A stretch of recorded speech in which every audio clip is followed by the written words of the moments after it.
Boa noite, pessoal. Sejam todos bem-vindos aí à live de hoje.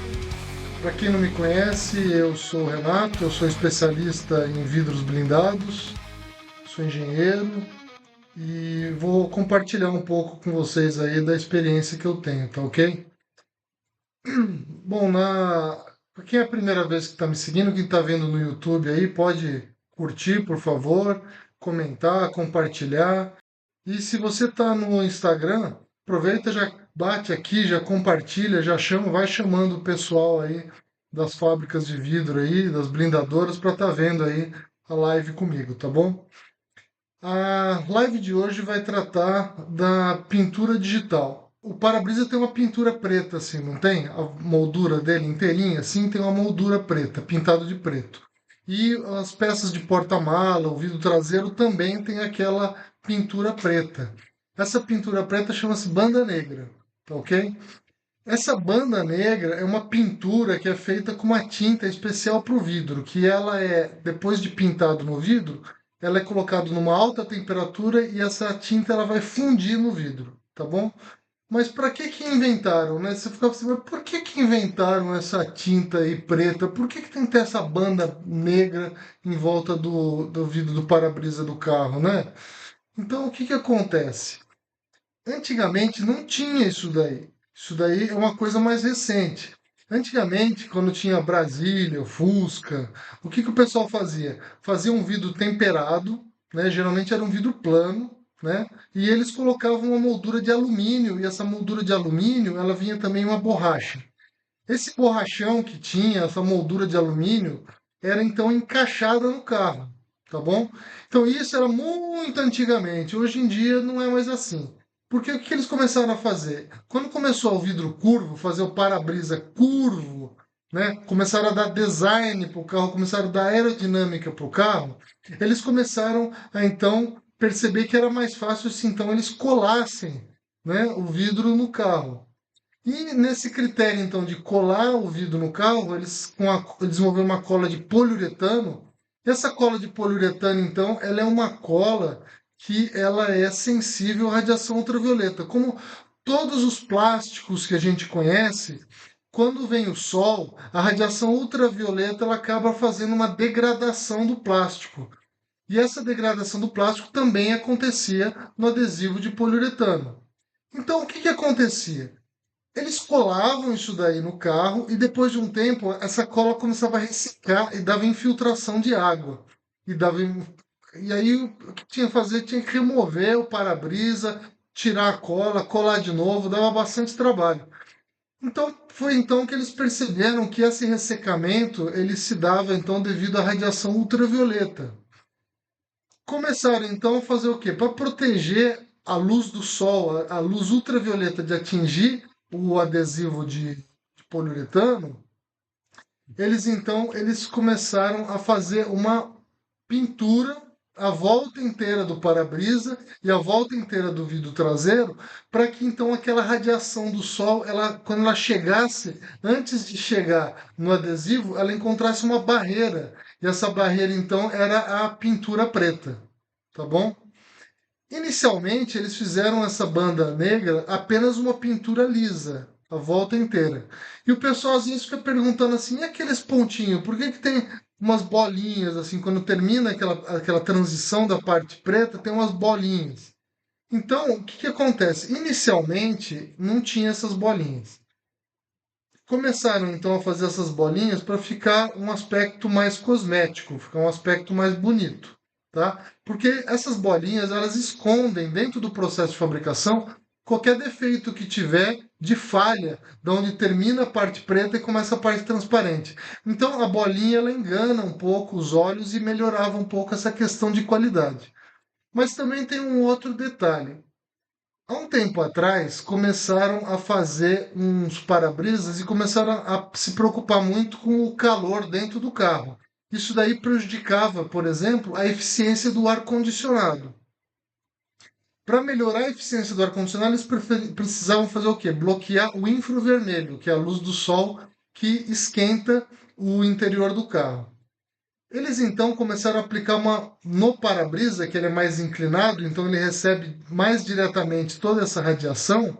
Então eles começaram a aplicar um PET, tá? Esse PET, ele vinha com um coat. Esse coat é uma pintura, né, um verniz que colocava no PET, dióxido de índium.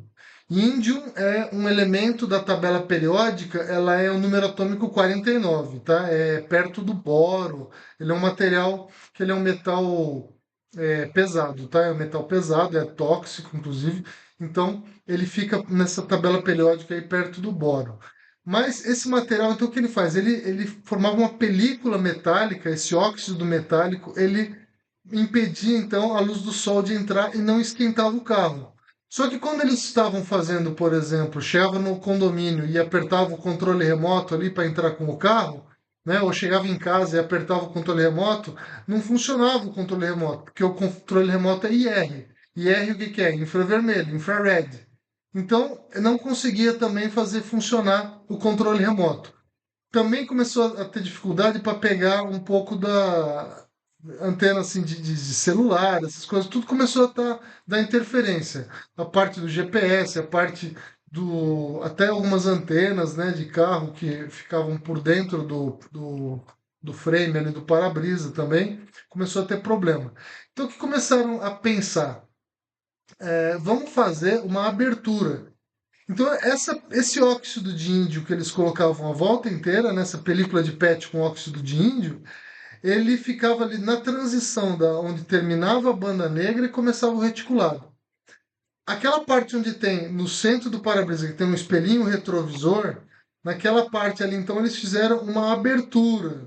E por aquela abertura não tinha, então, o PET. Então, por ali saía as ondas de rádio para funcionar, antena, alarme e etc.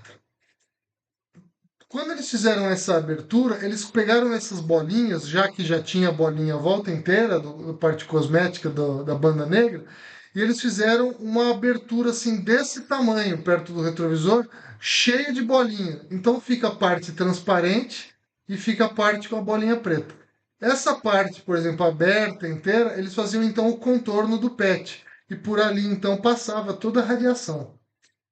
Hoje em dia não fazem mais, quer dizer, faz tempo que eu não vejo esse tipo de PET com esse controle solar, tá? Mas esse reticulado que a gente chama, essas bolinhas, eles são muito úteis para esconder esse tipo de defeito, tanto da borda do PET como dessa janela que fizeram com o PET, tá? Ahn, Então, assim, a princípio, essa é a função dessa banda negra e dessas bolinhas, tá bom? Eles fazem o quê? Isso é uma tinta fundente, um pó bem fininho, é um vidro preto, né? Chama de frita, mas ele é um vidro preto. Esse vidro preto, então, a alta temperatura, ela vai derretendo e vai sinterizando um pozinho de vidro no outro, e isso daí vai penetrando no vidro e funde, então, no para-brisa. Como que era aplicado isso daí antigamente? Eles pegavam, antigamente e hoje em dia ainda é assim, eles faziam uma tinta grossa com essa frita, né, com esse pó preto, que é a tinta, e também eles colocavam o veículo que eles chamavam, que era como se fosse um óleo, tá? Às vezes é óleo de pinho, às vezes é um verniz à base de água, às vezes à base de solvente. Então eles tinham aí, faziam essa calda. Nessa calda, então, eles adicionavam o pó preto e fazia, então, a tinta ou verniz, que a gente chama, né? O pessoal na Espanha chama verniz, que é o verniz para fazer a serigrafia no vidro, fazer a pintura no vidro. Antigamente, o que se fazia então? Cortava o vidro automotivo, pegava uma tela de serigrafia, uma tela igual tela de silkscreen de fazer camiseta, vocês já devem ter visto, é um quadro de alumínio. Esse quadro de alumínio tem uma tela de seda que ela é bem esticada, tá? E nessa tela de seda super esticada, então, era revelado uma imagem. Então, quando passava a tinta, onde estava revelado a imagem, então passava a tinta nas porosidades do tecido, e aonde estava bloqueado, que não estava revelado, não passava a tinta. Então, tinha uma parte do tecido que ficava bloqueado, ou seja, impermeável, não passava tinta, e a outra parte passava tinta. Então, é assim, com um rodo, ia passando essa tinta com o rodo, fazia o processo que a gente chama de silk screen. Então, a gente silcava o vidro. Aí, quando você levantava a tela de silk, você tirava, então, o vidro, e esse vidro ele tinha esse desenho dessa tinta. Essa tinta, então, ia para o processo de queima e de curvação. Isso era a forma que fazia antigamente, quando eu comecei com o vidro blindado, era feito dessa forma, tá? Depois, o que acontece? O pessoal desenvolveu uma máquina que é uma impressora, igualzinho a impressora de papel, aquela impressora que a gente vê no escritório que imprime papel. Então, que ele tem? Um cabeçote. Esse cabeçote, então, tem tinta, tá? Esse cabeçote consta aí milhares, milhões de furinhos. E de acordo com o comando do desenho que tem ali no computador, ele vai liberando para gotejar ou não gotejar, dependendo de onde esteja a posição do cabeçote. Então, no caso da impressora, é um papel que passa e o cabeçote vai e volta e o papel anda um pouquinho. Vai e volta, o papel anda um pouquinho. Depois vai e vai fazendo assim. Cada vez o papel anda um pouquinho, pinta uma parte. É assim que funciona a impressora, acho que acredito que todo mundo já viu. No caso, por exemplo, do vidro, é a mesma coisa. Só que em vez de ser um papel que vai andando, é o vidro. Então você põe o vidro numa máquina e o vidro, à medida que ele vai andando, tem um cabeçote que corre e vai pintando o vidro, tá? Quem pensou a primeira vez de fazer um negócio desse daí, uma impressão digital, nem foi para vidro. O pessoal que fazia piso, azulejo, queria fazer desenho no piso, no azulejo, então porcelanato. Então o que que o pessoal pensou? Fazer, colocar essas tintas e pintar e depois passava um verniz. Então com isso eles iam fazendo os desenhos, aqueles desenhos de porcelanato. Alguém que pegou e falou assim: poxa, mas se funciona para porcelanato, se a tinta fundente para porcelanato funciona, que é uma tinta cerâmica, porque é mais ou menos o mesmo princípio que eu falei é para cerâmica também, é uma tinta fundente. Então, se funciona uma tinta cerâmica para cerâmica, vai funcionar uma tinta cerâmica para vidro. Então, a Diptech, que é uma empresa de Israel, ela foi pioneira, ela adaptou então esses cabeçotes e essa máquina que era para porcelanato, para piso, ela pegou e adaptou para o vidro em parceria com a Johnson Matthey. Johnson Matthey era um fabricante de tinta. Ele fez uma tinta micronizada, que ela fala que é nanométrica, tá?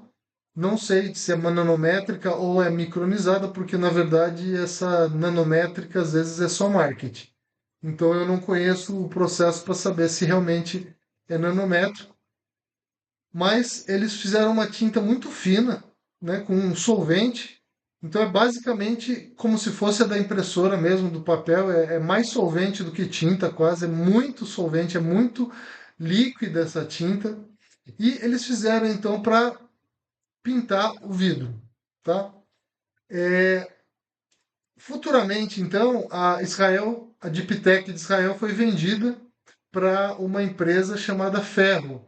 A Ferro era concorrente da Johnson e eles fizeram o quê? Com o interesse de vender tinta, porque eles eram fabricantes de tinta, eles compraram então a Diptech. Quando eles compraram a Diptech, eles fizeram de uma certa forma, a negociação para que a Johnson não vendesse mais tinta para a Diptech. Então eles regularam a máquina da Diptech para só funcionar a tinta da Johnson. Só que o problema é que a Johnson demorou muito para fazer essa tinta funcionar. Então eles ainda tinham que comprar matéria-prima da Johnson. A Ferro demorou para fazer funcionar. Então ela precisou comprar matéria-prima da Johnson para que então ela conseguisse desenvolver a tinta dela. E com o passar do tempo eles foram aprendendo e lançaram então a tinta da Johnson. É, por que eu estou falando isso para vocês? Porque a Johnson, a Ferro que comprou a Deep Tech e criou essa tinta para combater a tinta da Johnson, a Ferro foi vendida para Vibrantes. Então a Vibrantes, quando ela comprou todo o grupo, ela me parece que ela não se interessou muito com essa performance de vender máquina, de ter máquina no portfólio deles, porque o core business deles é tinta. Então eles tiveram vários problemas com a gente no Brasil de fornecimento e recentemente então eles venderam a divisão da Deeptech, que é que fabrica a máquina, venderam para a Kerajet. Então hoje a Kerajet é dona da fábrica da Deeptech. Porém, eu acredito que agora, com a Kerajet sendo dona da Deeptech, eu creio que futuramente vão poder ser homologadas outras tintas para essa máquina, e não apenas a tinta da Ferro, e possa de repente voltar a tinta da Johnson, que era muito boa. Existem algumas outras tintas, como a Turomaz, por exemplo, estava desenvolvendo uma tinta. Eles já têm a tinta para o mercado de porcelanato e eles estavam então com interesse de desenvolver para o mercado do vidro, mas o problema é que a Deeptech não abria os parâmetros do software para poder usar a tinta da Turomaz.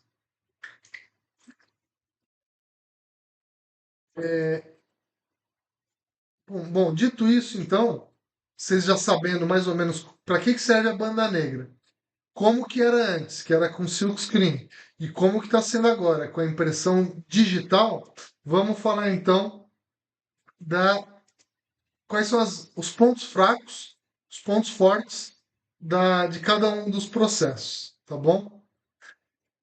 Primeiro que a tinta, essa que usa na Deeptech, ela é uma tinta muito mais cara, mas é muito mais cara, tá? Quando eu estava trabalhando lá na Glass Shield, foi pedido lá pelos espanhóis para fazer todo um estudo.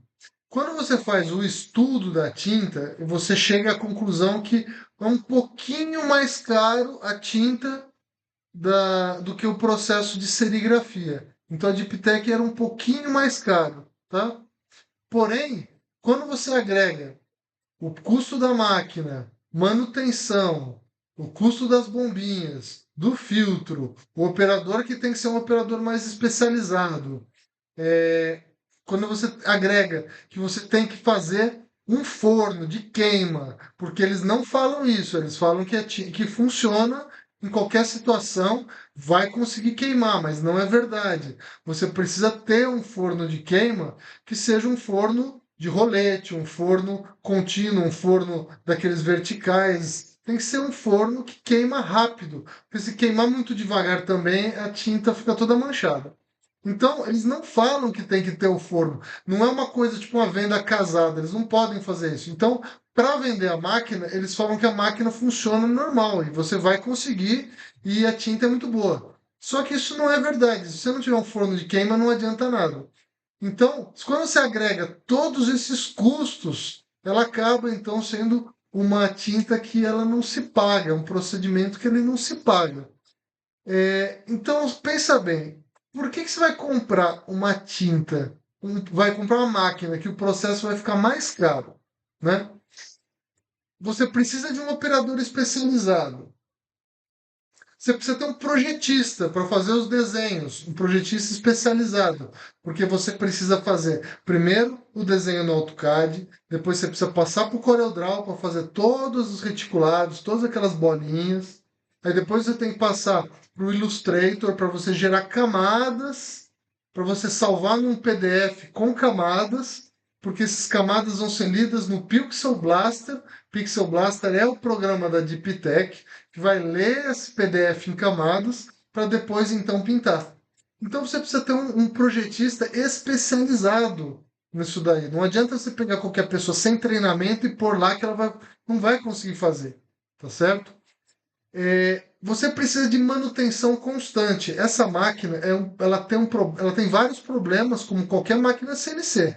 Então, se queimar um driver, por exemplo, o driver é muito caro. E às vezes você vai comprar esse driver, o pessoal fala que não tem a pronta entrega, que é é um mês, 6 meses. Você não pode ficar esperando com a fábrica parada o driver chegar. Então, o que que acaba acontecendo? Isso gera um transtorno na tua fábrica. Então, isso aí também tem que ser considerado, que você vai ficar dependente de uma máquina CNC. A resolução é pior do que a tela. A tela de serigrafia, você dá a resolução assim, fica bem certinho, tá? Você usa uma malha ali 78, por exemplo, você vai ficar com 77, 78, você vai ficar com uma resolução bem legalzinho das bolinhas. A de Pitec, ela não dá, fica um negócio meio, parece uns pixels assim, sabe? Não fica uma resolução tão legalzinha. Tanto que quando você vai fazer depois o logotipo do cliente, você não consegue fazer na Deep Tech. O logotipo do cliente, depois de você pintar na Deep Tech, você tem que fazer umas telinhas com o logotipo do cliente e você tem que colocar com um rodinho ali, fazer um silk screen do logotipo, porque não vai conseguir, não funciona. Outra coisa também que não funciona, você não consegue abolir 100% o processo de tela de silkscreen, porque todos os vidros traseiros e alguns porta-malas que tem aquele filamento de pasta de prata, aquele filamento de prata, é um filamento condutivo que é o desembaçador, que é a antena do GPS, a antena do carro, FM, AM, né? Tem gente que ainda escuta AM, FM. Então, todas essas antenas, o alarme, tudo isso daí, que é com esse filamento de prata, você precisa de tela, porque ainda não tem a máquina, ainda não tem a tinta desenvolvida para as máquinas, tá? Então, a gente tem um problema também que precisa manter esse vínculo aí com o silkscreen. Então, você precisa ter os dois processos, independente de qualquer coisa, tá? A transparência na Deep Tech também, a partir do momento que você serigrafar um vidro, que você pega e você olhar contra a luz, você vai ver que a tinta da Deep Tech ela é mais transparente, porque aquele troço lá é muito mais solvente do que tinta. Então, ela é um pouquinho mais transparente. Você não consegue ter a mesma opacidade do que aquela tinta, porque a tinta que usa normalmente silkscreen é uma tinta bem viscosa, ela é bem cremosa, assim. Então, ela vai, quando você aplicar, ela vai deixar uma camada um pouco maior, tá? Bom, eu já falei também, precisa ter um forno de queima. Não adianta você usar o processo normal na hora de curvar e queimando tudo junto, porque não vai ficar pretinho igual, tá?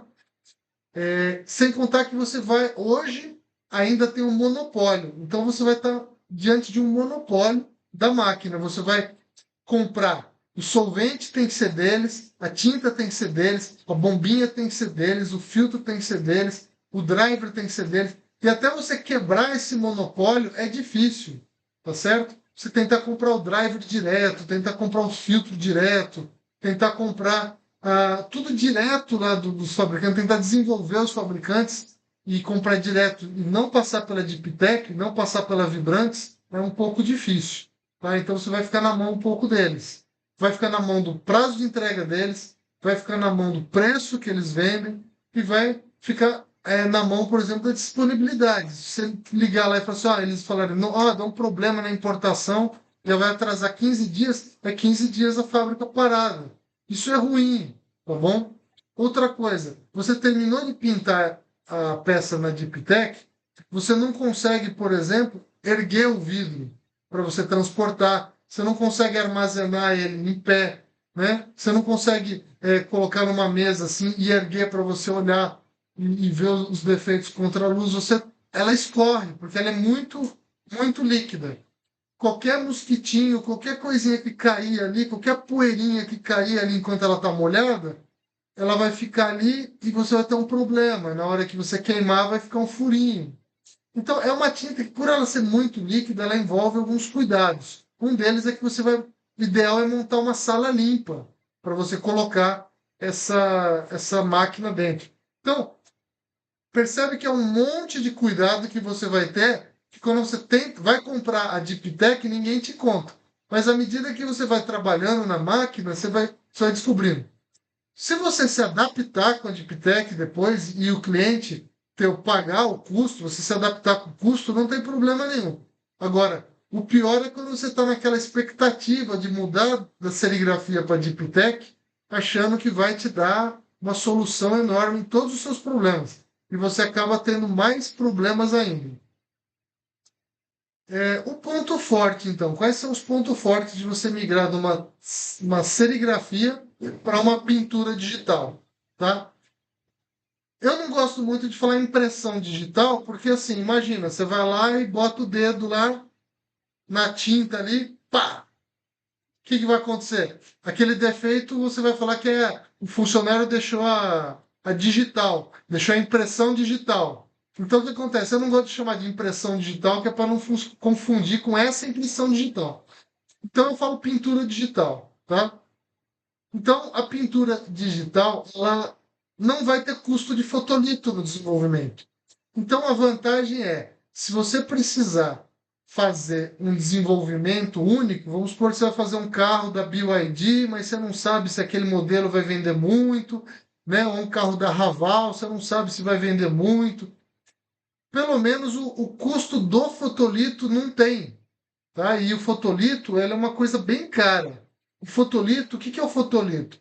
O fotolito é o desenho que você vai fazer, né? Vai fazer, quando você faz o desenho do AutoCAD, depois você faz o CorelDRAW e você pinta todas as bolinhas. Aquele desenho tem que ser impresso numa máquina que imprime um plástico transparente gigante e aquele fotolito ele vai gerar o silkscreen, a tela de silkscreen. Então esse fotolito, né, é uma coisa meio cara. Então o pessoal acaba, na verdade, barateou muito, né? Na verdade, de uns tempos para cá, antigamente a gente tinha que comprar da Holt, era super caro. Era qualidade fotográfica mesmo. Hoje em dia já tem plotters para fazer isso daí que fica uma qualidade bem melhor e um preço bem mais acessível, né? Mas a verdade é que você não tem esse custo quando você tem a impressão. Geralmente você também não vai ter essa plotter, você vai ter que terceirizar esse custo. Então, qualquer defeito, qualquer alteração que você vai lá e entrega para o cliente, o cliente fala assim: ah, não dá para aumentar 5 milímetros aqui na parte de cima? Não dá para fazer um vidro aumentando 10 milímetros aqui, que está torto? Quer dizer, você tem que envolver um terceiro, você tem que terceirizar tudo isso daí. Então acaba que demora, demora mais um pouco. Agora, se você está na tua casa lá, é só entrar no arquivo, lá no computador, no AutoCAD, muda e pronto, entendeu? Então acaba que, pelo fato de não ter o fotolito, acaba ajudando um pouco. Você não tem o custo da tela, de fazer a tela. Você tem gente que tem laboratório de tela dentro da empresa. Você não vai ter o custo de ter esse laboratório, esse funcionário, essa mão de obra, tá? Então você não precisa ter essa despesa da tela. Você precisa ter um espaço enorme de armazenamento de tela, porque na produção, quando você começa a ter uma fábrica que produz muitos kits por dia, você não consegue vencer o laboratório de tela fazer tela todo dia. Então você acaba tendo que aqueles modelos que mais faz você tem que estocar aquele monte de tela, né? Então você precisa ter um armazém, às vezes você tem que alugar um galpão do lado, você tem que ter um custo de aluguel, então tudo isso daí acaba não tendo, né? Isso aí tem que pôr na ponta do lápis também. Se você é uma fábrica que é pequena e começa a crescer muito nessa parte de tela, antes de cogitar alugar um galpão do lado para armazenar a tela, você tem que cogitar comprar a máquina que faz a pintura digital. Agora, se você tem um espaço de sobra, você ganha muito tempo antes de precisar dessa máquina digital, pelo caso do custo, né, do aluguel para armazenar os fotolitos. Outra coisa importante é que você não contamina a rede de esgoto, porque depois que você pinta vários vidros ou um vidro, aquela tela de alumínio com o silk, né? Com a seda esticada, você vai raspar toda a tinta e você vai guardar aquela tinta para usar para a próxima peça. Quando você faz isso, a tela de silk ela vai ficar toda suja de tinta. Você precisa fazer o quê? Você precisa lavar. Se você comprar uma tinta à base de solvente, você vai ter que passar um pano de solvente, aquele pano vai ter que ir para incineração, é um custo, e o funcionário vai ficar respirando aquele solvente. Se você fizer uma tinta, comprar uma tinta à base de água, aí você vai querer lavar aquilo e jogar no esgoto. Para não jogar direto no esgoto, vai ter que fazer tanque de decantação, vai ter que filtrar aquela água antes de jogar para o esgoto. É um custo isso daí. Ou muita gente pega e joga direto no esgoto, né? E aí acaba cometendo crime ambiental. Muita gente nem liga para isso. Outra coisa, os clientes, quando você vai fazer a parte de desenvolvimento de um carro, você tem cliente que quer assim, eu gosto com a bolinha. O outro fala assim, eu gosto com quadradinho, igual o original. Tem outro que vai falar assim, eu quero serigrafia na lateral 15 milímetros. O outro vai falar, eu quero 25 milímetros. Eu quero com aço. Aí tem que fazer um pouco maior para fazer o inserto do aço. Eu quero sem aço. Então, quer dizer, você começa a ter um desenho para cada cliente, você vai ter um fotolito para cada cliente, uma tela para cada cliente, você vai fazer errado. É terrível isso. Então, isso é um outro benefício que você vai ter. Você vai poder fazer aí um desenho e nomear, vai botar o nome daquele desenho para aquele cliente. Então você vai ter, por exemplo, o para-brisa do Compass, o Compass da Blindart, o Compass da BSS, o Compass da Totality. Você vai ter vários desenhos aí na tua máquina salva, ok? Outra vantagem também, que a tinta, depois de bem queimada, ela é bem mais preta. Porque quando tiraram o chumbo da composição da tinta tradicional que a gente usa, ela não ficou assim tão preta, ela ficou um pouco cinza. Porque para você queimar ela, deixar bem preta, aí você precisaria aumentar bastante a temperatura. E não é todo mundo que tem aí um forno de queima aí, de rolete, né? Que possa aumentar aí para 680 graus. Tá bom? Então, esses são os pontos fortes aí dessa tinta. Então, quer dizer, o processo ele não é de todo ruim. Ele é mais caro, o cliente vai pagar um pouco mais caro para isso, você vai ter um pouco mais de problema de manutenção, de operador, de treinamento, você vai ter alguns cuidados a mais, mas na parte de desenvolvimento, na parte de customização para o cliente, você acaba ganhando flexibilidade, tá bom?